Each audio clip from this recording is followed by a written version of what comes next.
इसलिए बहुत ध्यान से रहिएगा। अब हम कथा को उत्सव की ओर लेकर के चल रहे हैं। सुखदेव जी महाराज परीक्षित को कथा सुना रहे हैं। सृष्टि का प्रसंग सुनाते हुए कपिल देवहूति संवाद श्रवण कराया। देवहूति माता के अनेक प्रश्नों के उत्तर कपिल भगवान ने प्रदान किए। तत्पश्चात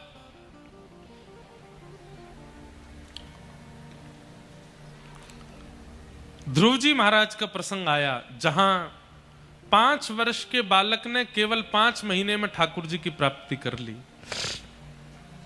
बंधुओं, ठाकुर जी की प्राप्ति में समय कितना लगता है इसका कोई निश्चित क्रम नहीं है। ठाकुर जी 1000 साल में भी नहीं मिलते और ठाकुर जी एक क्षण में भी मिल जाते हैं।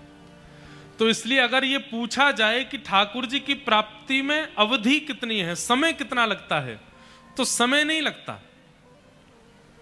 या फिर ठाकुर जी की प्राप्ति के लिए तप कितना, जप कितना, अनुष्ठान कितना, यज्ञ कितना, ये सब भी नहीं होता।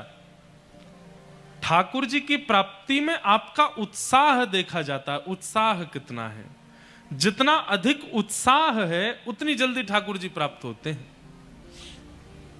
उत्साह मतलब समझते हैं? भगवत मिलन की व्याकुलता, विचलनता, तड़प, भगवत मिलन की तड़प कितनी है, उससे ठाकुर जी जल्दी मिलते हैं। आप विचलित नहीं हो, आप व्याकुल नहीं हो ठाकुर जी की प्राप्ति के लिए, तो ठाकुर जी नहीं मिलेंगे। भले ही आप कितने भी यज्ञ तप अनुष्ठान कर लीजिए, आपका व्याकुल होना बहुत अनिवार्य है। मिलो ठाकुर जी। हरि दर्शन की प्यासी अखियां, हरि दर्शन की प्यासी। स्वामी विवेकानंद जी को उनके परम गुरुदेव श्री रामकृष्ण परमहंस जी ने यही सिखाया। अपने गुरुदेव के पास जाके स्वामी विवेकानंद बोले, मुझे भगवान कब मिलेंगे? गुरुदेव बोले, माला करो। माला की, जल्दी जल्दी माला करके फिर आ गए। गुरुदेव, भगवान मैंने माला कर ली, भगवान कब मिलेंगे? 5 माला करो। 5 माला करी, 5 माला करके आए। गुरुदेव, भगवान मुझे भगवान कब मिलेंगे? 100 माला करो। 100 माला लगे, पूरे दिन लग गया महाराज। रात्रि में गए, गुरुदेव भगवान मुझे भगवान कब मिलेंगे? गुरुदेव भगवान बोले 1000 माला करो। रात भर बैठे रहे, आधा दिन निकल गया, थके हारे आए चरणों में, गुरुदेव मैंने 1000 माला भी करनी, भगवान कब मिलेंगे? रामकृष्ण परमहंस जी बोले, चलो मेरे साथ। लेकर के स्वामी विवेकानंद को लेकर के गए, बोले गंगा जी में डुबकी लगाओ। बोले फिर भगवान मिलेंगे? बोले हाँ मिलेंगे, डुबकी तो लगाओ। जैसे ही डुबकी लगाई, ऊपर से गुरुदेव भगवान ने सर दबा दिया भीतर। अब तो श्वास नहीं आवे, छटपटा में हाथ पैर मारे जोर जोर से। थोड़ी देर में जब गुरुदेव ने हाथ हटाया, स्वामी विवेकानंद बाहर आए। गुरुदेव आपने तो मेरे प्राण निकाल दिए होते, और मैं तो बस प्राण ही निकलने वाले थे। मैं कितना व्याकुल हो रहा था, श्वास नहीं आ रही थी मुझे। गुरुदेव बोले, जितने व्याकुल श्वास लेने के लिए हो रहे थे, इतने व्याकुल जब भगवत प्राप्ति के लिए हो गए तब मिलेंगे ठाकुर जी। व्याकुलता भगवत दर्शन कराती है। आप कितना भी जप करिए, कितना भी तप करिए, कितनी भी 3-4 बार नहाइए, दिन भर में पवित्र रहिए, इनसे भगवत दर्शन नहीं हो सकता। पुण्य मिल जाएगा, पवित्र हो जाओगे आप, श्रेष्ठताएं मिल जाएंगी, सिद्ध हो जाओगे आप। और एक बात बताऊं आपको, बहुत गोपनीय बात है। भगवत प्राप्ति के लिए जब व्यक्ति कार्यरत होता है तो सिद्धियां आती हैं सामने, और वो सिद्धियां रूप बना करके उसको आकर्षित करती हैं कि हम तुम्हारी भजन निष्ठा आदि से बहुत प्रसन्न हैं, तुम चाहो तो हमको स्वीकार कर लो। व्यक्ति पूछता है आपको प्राप्त करने से क्या होगा? तो सिद्धियां बताती हैं, बोले हम तुम्हारे जीवन में आ जाएंगे तो तुमको दूर दराज में क्या चल रहा है पता चल जाएगा। तुम किसी के भी अंदर की बात जान सकते हो, तुम कुछ भी कर सकते हो, तुम जो चाहोगे वो सामने प्रकट करके खा सकते हो, तुम कहीं भी जा सकते हो, बिना विमान के तुम कहीं भी पहुंच सकते हो। ऐसी ऐसी सिद्धियां प्रकट हो जाती हैं सामने। और व्यक्ति अगर उन सिद्धियों को स्वीकार कर लेता है तो एक प्रकार का लोभ ठाकुर जी देते हैं। सिद्धि स्वीकार करते ही फिर ठाकुर जी दूर हो जाते हैं। ठाकुर जी कहते हैं अब इन्हीं के पास रहो। लेकिन आप कहेंगे महाराज जी तो फिर अष्ट सिद्ध नवनिधि के दाता हनुमान जी को सिद्धियां भी हैं और ठाकुर जी भी हैं, वहां कैसे? बात ऐसी है कि अगर आपने ठाकुर जी से पहले सिद्धियों को स्वीकार किया तो ठाकुर जी चले जाएंगे, लेकिन सिद्धियों को स्वीकार ना करके ठाकुर जी की प्रतीक्षा की तो ठाकुर जी जब मिलेंगे तब सिद्धियां अपने आप प्राप्त हो जाएंगी। लेकिन अब बात दो है, जो ठाकुर जी से पहले सिद्धियों को स्वीकार कर लेता है वो सिद्धियों से प्रसिद्धि की कामना करता है, पर ठाकुर जी प्राप्त हो जाने के बाद में सिद्धियों से प्रसिद्धि की कामना नहीं करता। आपको क्या लगता है हमारे ब्रज के कई बड़े बड़े संत जिनको आप जानते भी हैं, क्या उन पर सिद्धि नहीं है? बड़ी बड़ी सिद्धियां, पर वे उन सिद्धियों का प्रयोग प्रचार और प्रसिद्धि के लिए करते ही नहीं है। उनकी सिद्धि केवल और केवल इतनी है कि वो आपको देखते ही पहचान जाएंगे कि आपको क्या समाधान चाहिए, और उस समाधान को वो एक प्रवचन की भूमिका में आपको बता देंगे, आपको समाधान मिल जाएगा। अरे ये तो हमारे मन की बात, हमारा जो प्रश्न था, हमारा जो संशय था वो बता दिया इन्होंने। वास्तविकता ये है कि वो सिद्धि जो है वो स्वयं को छुपा करके रखती है, क्योंकि कृष्ण भक्ति है चित्त में। इसलिए हमारी प्रार्थना कभी अगर सिद्धियां सन्मुख प्रकट हो जाएं, वैसे तो बहुत लंबी यात्रा है सिद्धियों तक पहुंचने की भी, भगवत प्राप्ति में जब आप जाओगे तो बीच में बहुत लोभ आएंगे आपके जीवन में, उन लोभों को स्वीकार मत करना, उनके आगे हाथ जोड़ देना। हम आपसे बस यही प्रार्थना करते हैं, सिद्धियों आप भी कृपा करके ठाकुर जी का दर्शन करा दो, भगवत दर्शन को मत त्यागिएगा। हरि दर्शन की प्यासी अखियां, हरि दर्शन की प्यासी, देखो चाहत कमल नयन को, देखो चाहत कमल नयन को, निस दिन रहत उदासी अखियां, हरि दर्शन की प्यासी। ये प्यास ही व्यक्ति को जल के समीप ले जाती है, ऐसे ही दर्शन की प्यास ही भगवत रूपी जल के समीप ले जाती है। आप लगे हैं नाम जप में, आप लगे हैं अनुष्ठान में, आप लगे हैं व्रत करने में, लेकिन प्यास नहीं है भगवत दर्शन की तो नहीं मिलेंगे ठाकुर जी। लगे रहो 1000 साल तक। ध्रुव जी महाराज को 5 महीने में ठाकुर जी मिल गए, क्योंकि प्यास इतनी तीव्र थी भगवत दर्शन की। प्रकट होते ही ठाकुर जी ने अनुभव कराया। ध्रुव जी महाराज ने भगवान की स्तुति गाई, और स्तुति गा करके ठाकुर जी से केवल, अब देखो स्तुति में ध्रुव जी ने क्या मांगा भगवान से, कितनी सुंदर बात है। चरणों में प्रणाम करते हुए ध्रुव जी महाराज कहते हैं, हे भगवान आप यदि मुझे कुछ देना चाहते हैं एक ही वरदान दे दीजिए। बोले क्या चाहिए? हे नाथ आपकी कथा के प्रति, आपकी कथा में मेरी अति रुचि हो जाए, ऐसी कृपा मुझ पर कर दीजिए। और रुचि भी कैसी? बोले व्यसनम भवाब्धिम नेश्ये भवद गुण कथामृतपानमत्तः। बहुत सुंदर श्लोक है। ध्रुव जी महाराज भगवान से प्रार्थना करते हुए कहते हैं कि हे नाथ यदि आप मुझे देना चाहते हैं तो एक ही वरदान दे दीजिए। क्या? भक्ति मुह प्रवहता त्वयि में प्रसंगो, भूयादनंत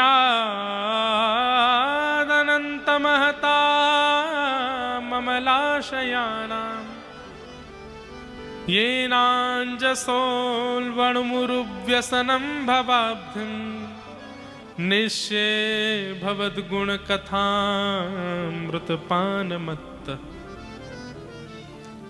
मुझे व्यसन हो जाए आपकी कथा सुनने का। व्यसन। ध्रुव जी महाराज कहते हैं व्यसनी व्यक्ति बहुत अच्छा होता है। कैसे? बोले बात बात पे व्यसन करता है। किसी को व्यसन लग जाए तो कैसा रहता है वो व्यक्ति? चाय का व्यसन हो या कोई और व्यसन हो, चलो आज हम बहुत प्रसन्न हैं, चाय पी लेते हैं। आज तो बहुत दुखी है, क्या चाय बना दो भैया यार तुम।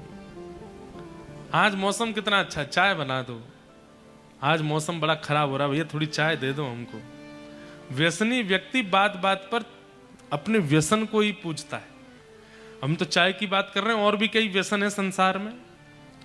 व्यक्ति उन व्यसनों को ही करता है अपनी हर परिस्थिति में। अब जिसको पीला पानी पीने का शौक होता है वो क्या करता है? आज मेरे दोस्त की शादी है, आज तो पिएंगे। आज पत्नी छोड़ के चली गई, तलाक हो गया, आज वो चलो पी लेते हैं थोड़ी सी, क्या करें। आज हमको बहुत सारे रुपए मिल गए, हमको करोड़ों मिले, आज पी लेते हैं। आज सब लुट गया भैया, खत्म हो गया, थोड़ी पी लेते हैं। हर चीज में व्यसनी व्यसन करता है। यहां पर ध्रुव जी महाराज ने भक्ति को व्यसन के रूप में मांगा। बोले क्योंकि व्यसनी व्यक्ति बहुत अच्छा होता है, हर चीज में केवल व्यसन करता है। ऐसे ही मुझे भी आप कथा का व्यसनी बना दो, मेरे जीवन में कुछ भी हो मैं केवल कथा की ओर ही दौड़ूं। अच्छा लगे तो कथा सुनूं, बुरा लगे तो कथा सुनूं, सोने से पहले कथा सुनूं, उठते ही कथा सुनूं, कहीं जाऊं फिर कथा सुनूं। इसलिए व्यसनम भवाब्धिम। बंधुओं, भक्ति एक जैसी है, पर भक्ति का प्रस्तुतिकरण ठाकुर जी को आकर्षित करता है।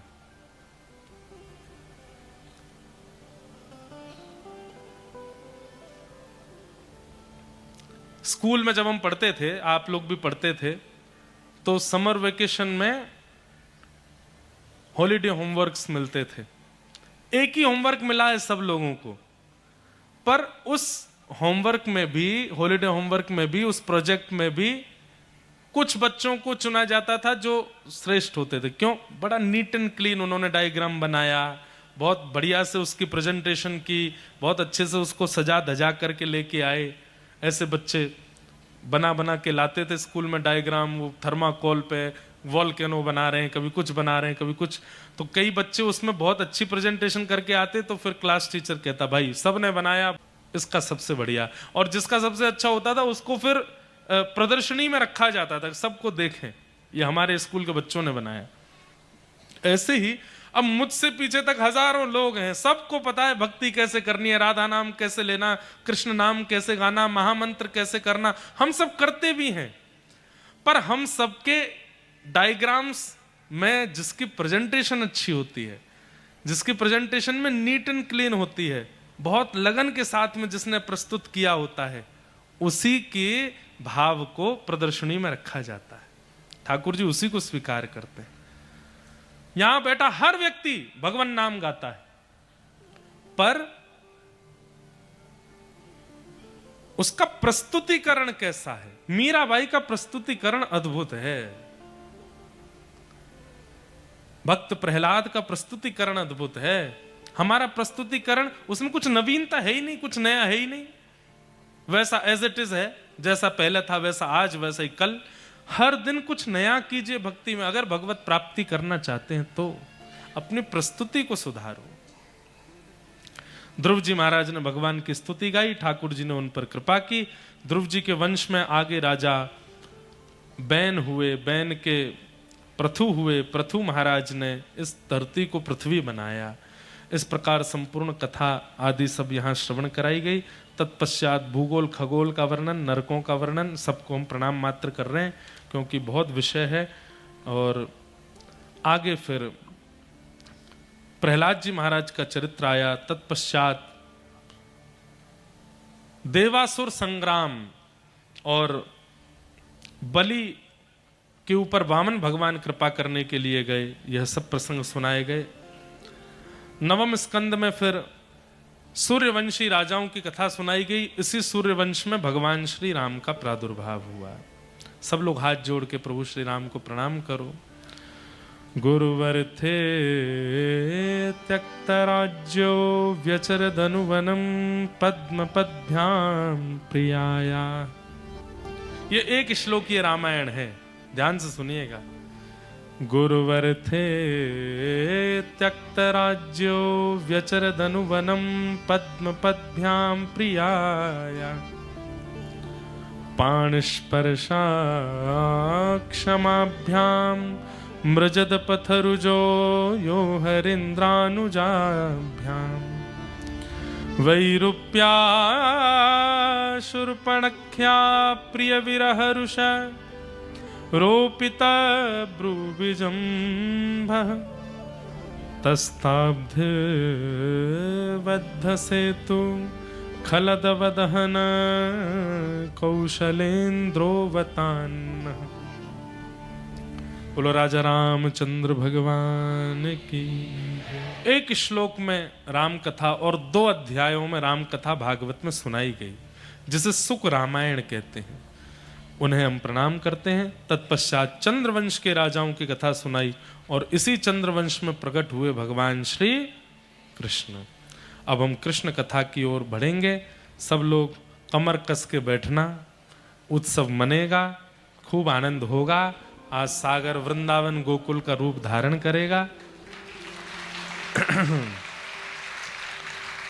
10वें स्कंद में भगवान के मधुर उत्सव की कथा, प्राकट्य की कथा सुनाई गई, जहां परीक्षित जी महाराज सुखदेव जी से कहते हैं कि भगवान, आपने समस्त चरित्र मुझे, आगे देखो, यहां देखो, सब लोग बैठ जाओ, आपने सब चरित्र मुझे विस्तार से सुनाए, कृपा करके कृष्ण चरित्र मुझे अति विस्तार से सुनाइएगा। कथितो वंश विस्तारो भवता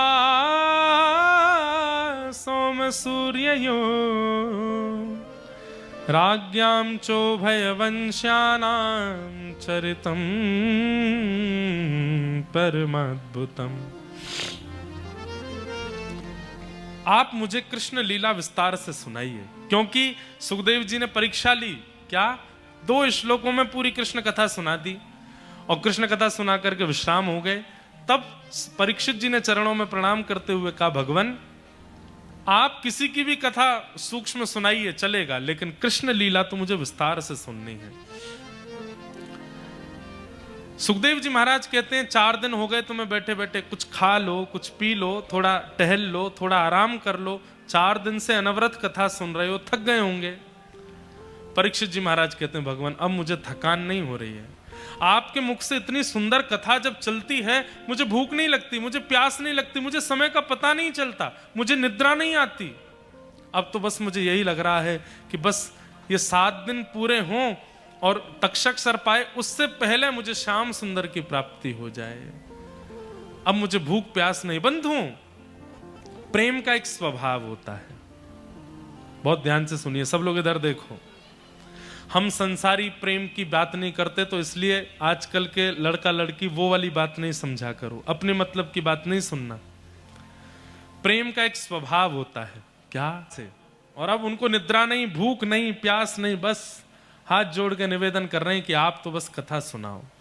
तब कहते हैं श्री सुखदेव जी महाराज, ऐसी स्थिति जब बनती है तब व्यक्ति निर्गुण कहलाता है और तभी कृष्ण प्रकट होते हैं, तभी कथा में कृष्ण लीला होगी। अब मैं तुम्हें कृष्ण चरित्र सुनाता हूं कि वसुदेव गृहे साक्षात भगवान पुरुष पर जनिष्यते तत्प्रियार्थम सभवन्तु सुरस्त्रिय। भगवान ने आकाशवाणी करते हुए पृथ्वी को आश्वासन किया, तुम चिंता मत करो पृथ्वी, मैं जल्दी ही अवतार लेने वाला हूं, वसुदेव जी के यहां श्री कृष्ण का रूप धारण करके आने वाला हूं। ये आकाशवाणी देवताओं ने सुनी, सब देवी देवताओं ने पृथ्वी पर आकर के अपने अपने रूप धारण कर लिए, सबने आकर के अपना अपना स्वरूप बनाया। यहां कंस अपनी बहन देवकी का विवाह वसुदेव जी से करके उसको विदा करने के लिए जब निकलता है, तभी देवता आकाशवाणी करते हैं कि इसी बहन का अष्टम गर्भ तुम्हारा काल होगा।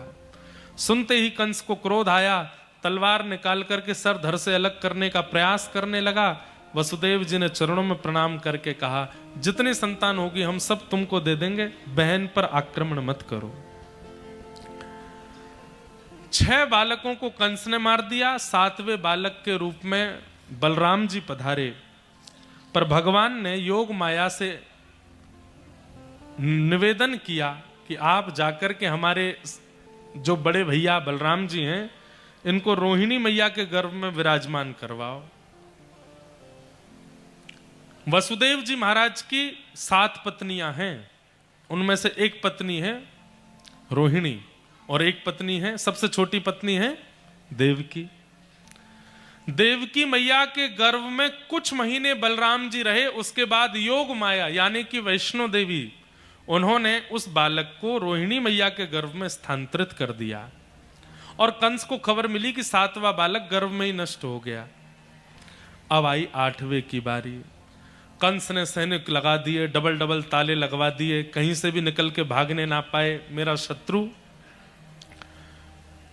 लेकिन जैसे ही ठाकुर जी के प्राकट्य का समय आया, भादों का महीना, अष्टमी तिथि, मंदम मंदम जलधरा। आज भी बंधुओं, आपको एक आश्चर्य की बात बता रहे हैं हम, आज भी जन्माष्टमी के दिन हमारे व्रज में बारिश ना हो ऐसा होता ही नहीं है, होता है। हर जन्माष्टमी में वर्षा होती है और ताबड़तोड़ बारिश नहीं होती, मूसलाधार बारिश नहीं होती, मंदम मंदम ऐसी रिमझिम, चाहे एक बूंद गिरेगी जरूर हर जन्म। एक बात आपको एक अनुभव अपना बताऊं, पर्सनल अनुभव। मैं इस बार रथ यात्रा में जगन्नाथपुरी दर्शन करने गया और जब जगन्नाथ भगवान पहुंडी करते हैं, मतलब उल्टी यात्रा करते हैं, बाहुड़ा यात्रा बोलते हैं उसको, जब गुंडीचा से वापस रथ आता, बंधुओं एक बार अपने जीवन में रथ यात्रा का दर्शन जरूर कीजिएगा।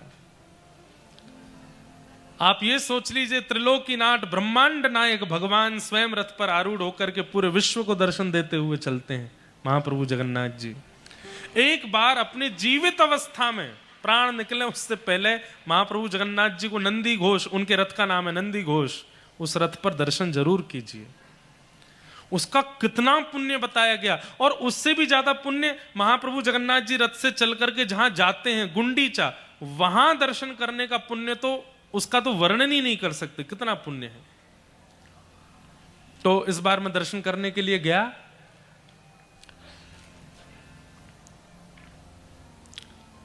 तो स्कंद पुराण में नारद जी महाराज ने पूछा व्यास जी से कि भगवान का जो ये जगन्नाथ विग्रह है, ये तो लकड़ी का है, दारू ब्रह्म है, लकड़ी को दारू कहते हैं, दारू ब्रह्म है जगन्नाथ जी, लकड़ी के हैं। लोग ये विश्वास कैसे करेंगे कि ये साक्षात परमात्मा है? तब कहीं शास्त्रों में इसका वर्णन करते हुए प्रमाणित रूप से कहा गया, बोले ये जब जब मंदिर से बाहर निकलेंगे और सूर्य की पहली किरण इन पर पड़ेगी तब वर्षा होगी, ये प्रमाण होगा कि ये परमात्मा है।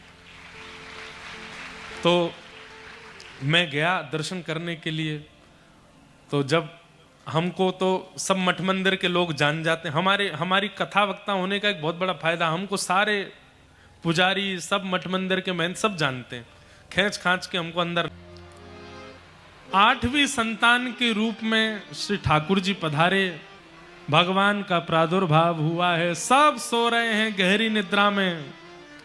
हाथ जोड़ करके सब लोग प्रणाम करो। तमद्भुतं बालकमम्बुजक्षणं चतुर्भुजं शङ्खगदायुधायुधं श्रीवत्सलक्ष्मं गलसौभकौस्तुभं पीताम्बरं सान्द्रपयोधसौभगम्। आहा, ठाकुर जी का प्रादुर्भाव हुआ। वसुदेव देव की मैया ने चरणों में प्रणाम किया, ठाकुर जी ने बाल रूप धारण किया। मैया से कहा, मैया अब 11 वर्ष 56 दिन की प्रतीक्षा करो, हम ब्रज में लीला करके आएंगे। दाऊ दादा ने श्री वसुदेव जी महाराज ने जैसे ही ठाकुर जी को अपनी गोद में लिया, हथकड़ियां खुल गईं, बेड़ियां खुल गईं। मतलब क्या है, व्यक्ति कितने भी बंधनों में हो, ठाकुर जी का स्पर्श पाते ही सारे बंधन छूट जाते हैं। सब ताले खुलने लगे, सारे दरबान सो गए और श्री वसुदेव जी महाराज अर्धरात्रि में इतनी कड़ी सुरक्षा होने के बाद भी ठाकुर जी को लेकर के गोकुल जा रहे हैं। मार्ग में अनेक रुकावटें आईं, पर सबको पार करते हुए ठाकुर जी को लेकर के वसुदेव जी गोकुल पहुंचे। यशोदा मैया गहरी निद्र में सोई है, पूरा गोकुल भी गहरी निद्रा में है। चुपके से वसुदेव जी नंद भवन में प्रवेश कर गए। वहां जाकर के यशोदा मैया के बगल में सोई लाली को उठा के गोद में रखा और लाला को सुवाए करके वापस मथुरा आ गए। कंस की निद्रा खुली। अब देखो ये भी बात है, लाला कौन थे? ठाकुर जी। और वो लाली कौन थी? माया। माया को वापस पकड़ते ही कंस भी जग गया, दरबान भी जग गए, हथकड़ी बेड़ियां भी लग गई। माया का आश्रय जब व्यक्ति लगता है पुनः बंधन की ओर जाता है, और भगवत आश्रय जब लेता है तो बंधन मुक्त हो जाता है। कंस ने उस बालिका को जैसे ही पृथ्वी पर पटका, अष्टभुजी देवी भद्रकाली का रूप धारण करके आकाश में प्रकट हो गई। अरे दुष्ट कंस, इतने बालकों की हत्या तूने की अपने शत्रु को मारने के लिए, पर फिर भी तेरे शत्रु ने तो व्रजमंडल में जन्म ले लिया, तू बच नहीं पाएगा, वो आएंगे तुझे मारने। कंस ने कहा, व्रजमंडल में कहां जन्म लिया है, एग्जैक्ट लोकेशन बता दो। देवी बोली, ये नहीं बताऊंगी, अब तो बस तू प्रतीक्षा कर उनके आगमन का। यहां कंस ने राक्षसों की मंडली बुलाई और राक्षसों ने आकर के, अभी रुक जाओ, ने कोई कीर्तन शुरू हो तब लई हो। इधर देखो, कुछ नहीं है, सांप हैं।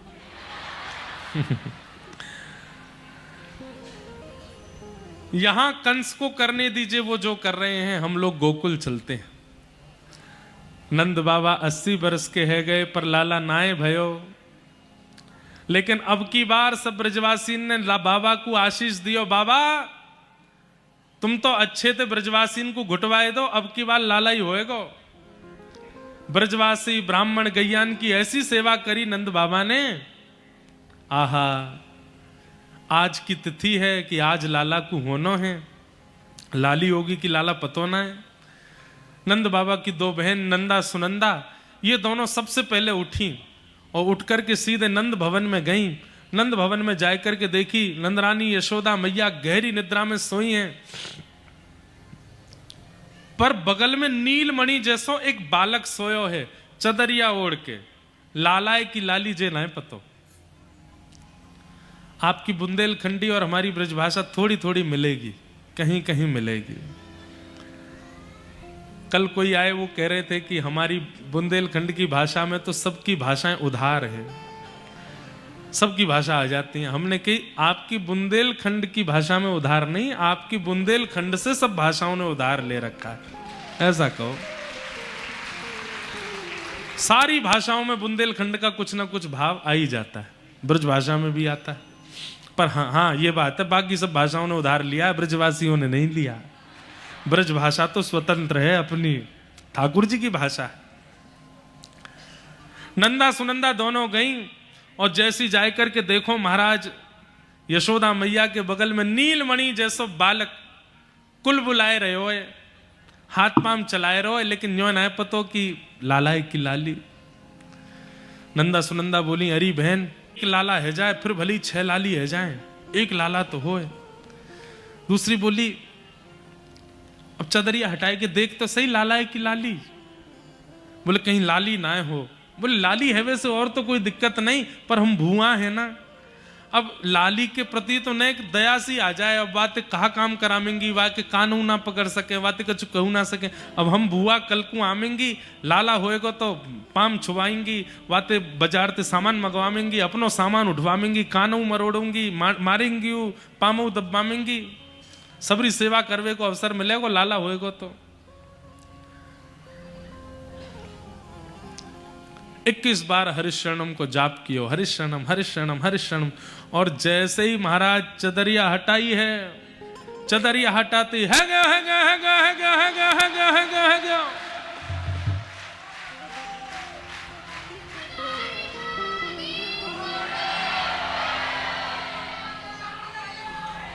ऐसे आनंद नहीं आवेगो। जब तक एक साथ सबरे नहीं पूछेंगे तब तक काम नहीं बनेगो। है गया है गया है गया है गया है गया। हम ना बता रहे कहा भयो, पहले हमको बताओ कि हमको कहां मिलेगो, तब बताएंगे। कछुना चिरौंजी की बर्फी ले आओगे बस, सागर वारे इन पे वही धरी है।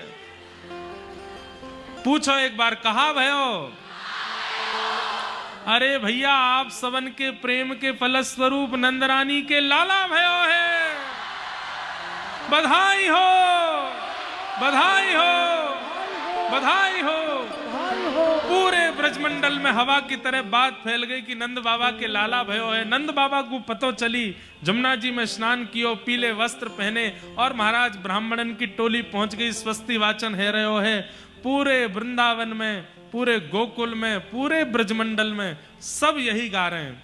हो ब्रज में है रही जय जयकार नंद घर लाला जायो है। ब्रज में है रही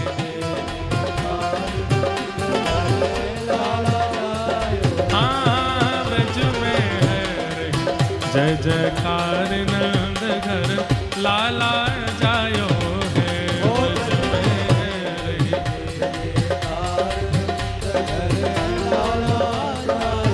लाला जायो है, नंद रानी ने लाला जायो है। हाँ लाला जायो है, नंद रानी ने लाला जायो है। अरे हाँ लाला जायो है, यशोदा ने लाला जायो है। हाँ लाला जायो है, यशोदा ने लाला जायो है। हो ब्रज में दोनों भुजा उठा करके बोलनो है। और जो नहीं गावेगो, नहीं बोलेगो, नहीं नाचेगो, वाकू अपने बगल वाले की सौगंध है। हो ब्रज में हो ब्रज में हो ब्रज में है जय जयकार नंद घर लाला जायो है। ब्रज में है लाला जायो। हाँ ब्रज में है रही जय जयकार नंद घर लाला जायो है। ब्रज में है बलनंद के लाला की।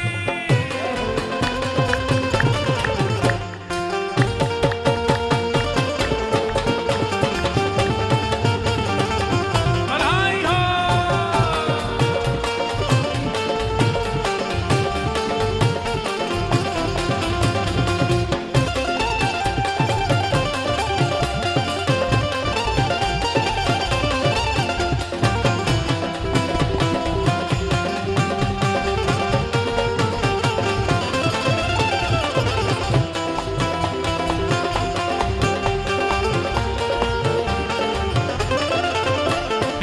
ब्रज 84 कोस में भैया, ब्रज 84 कोस में भैया, ब्रज 84 कोस में भैया, ब्रज 84 कोस में भैया। सब कहे धन्य यशोदा मैया, सब कहे धन्य यशोदा मैया, सब कहे धन्य यशोदा मैया। सब कहे धन्य यशोदा हे यशोदा मैया, हाँ यशोदा मैया, सब कहे धन्य यशोदा मैया। 80 साल की आयु में सुत ऐसो जायो है। हाँ 80 साल की आयु में सुत ऐसो जायो है। ब्रज में ओ ब्रज में जो जय हो नहीं बोलेगो, जो जय हो नहीं बोलेगो वाकू बगल वाले की सौगंध है। हो व्रज में, हो व्रज में, हो व्रज में रे जय जयकार लाला जायो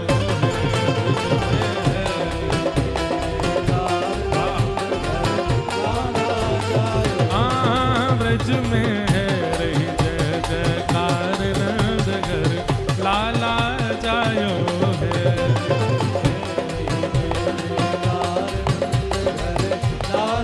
श्री राधा रमण लाल की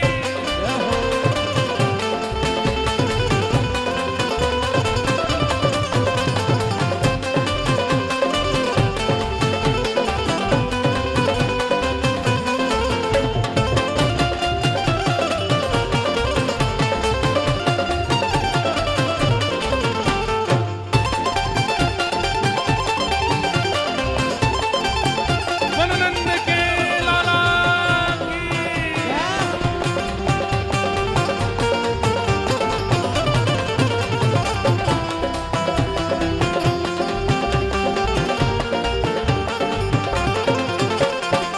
यूथ के यूथ नंद घर आवे, यूथ के यूथ घर आवे। देखो एक बात हमारी सुनो सब लोग पहले।